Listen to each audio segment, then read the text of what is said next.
ইয়া রাসূলুল্লাহ নবী গো, যদি মহিলারা দুইটা কারণে জাহান্নামী হয় তাইলে মহিলারা বাঁচার উপায় কি? আমার নবী আপনার নবী বলেন মহিলারা যেন বেশি বেশি দান সদকা করে। এই দান সদকার মাধ্যমে আমার আল্লাহ তাদেরকে দুজক থেকে হেফাজতে রাখবে। জোরে জোরে কি আল্লাহু আকবার বলা যাবে না? এই আমার যুবক ভাইরা গো, এবার আমার নবী আপনার নবী ৭০,০০০ নূরের পর্দার উঠে গেলেন।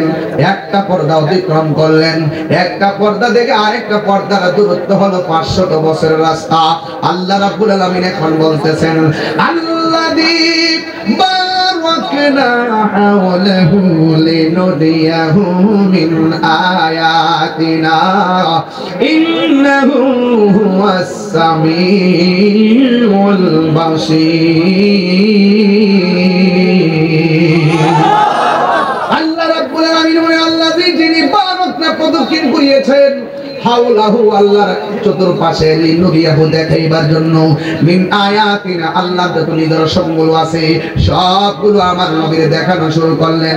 নূরের নবী নূরে খোদার নূরের জগতে ৭০,০০০ নূরের পর্দা অতিক্রম করে রওনা হয়ে গেলেন। একটা পর্দা থেকে আরেকটা পর্দার দূরত্ব হলো ৫০০ বছর রাস্তা, কিন্তু ডানে বামে কোনো মানুষ নাই, কোনো নবী নাই, ফেরেশতা নাই। ওই জায়গা থেকে আমার নবী ৬৯,৯৯৯টা পর্দা ভেদ করে যখন সামনে গেল, সামনে যায় দেখতেছেন ওই জায়গার ভিতরে হযরতে আবু বকরের কণ্ঠ শোনা যায়। আর জোরে জোরে কন্যা আল্লাহু আকবার।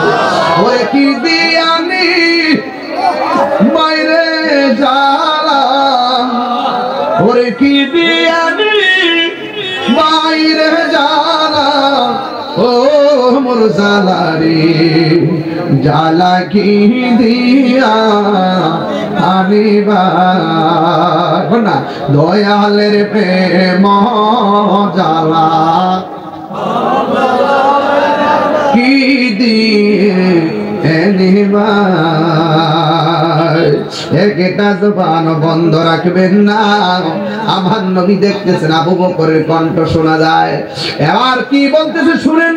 ওই সিদ্দিক আকবরের কণ্ঠে নবীরে বলতেছে ইয়া মুহাম্মদ ইন্না রাব্বাকা ইউসাল্লি, ও নবী আপনি একটু দাঁড়ান, আপনার রব সরল অনুবাদে আপনার রব নামাজ পড়ে। এখানে ইন্না রাব্বাকা ইউসাল্লি, কিন্তু আল্লাহর ক্ষেত্রে সালাত তো নামাজ হবে না, এর অর্থ হবে আল্লাহ রাব্বুল আলামিন আপনার গুণগান তারিফ বর্ণনা করতেছি। এখন প্রশ্ন হলো নবী গো, যেই জায়গায় কোন নবী যাইতে পারে না, যেই জায়গায় কোন ফেরেশতা যাইতে পারে না, ওই জায়গার মধ্যে আবু বকর কেমনে গেল?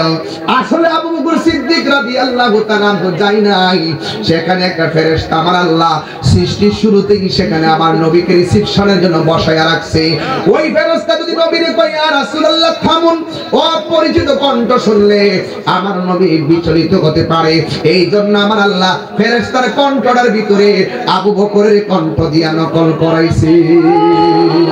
নবীর প্রিয় সাহাবী হযরত আবু বকর সিদ্দিক, হাত তুলে খুশি হব।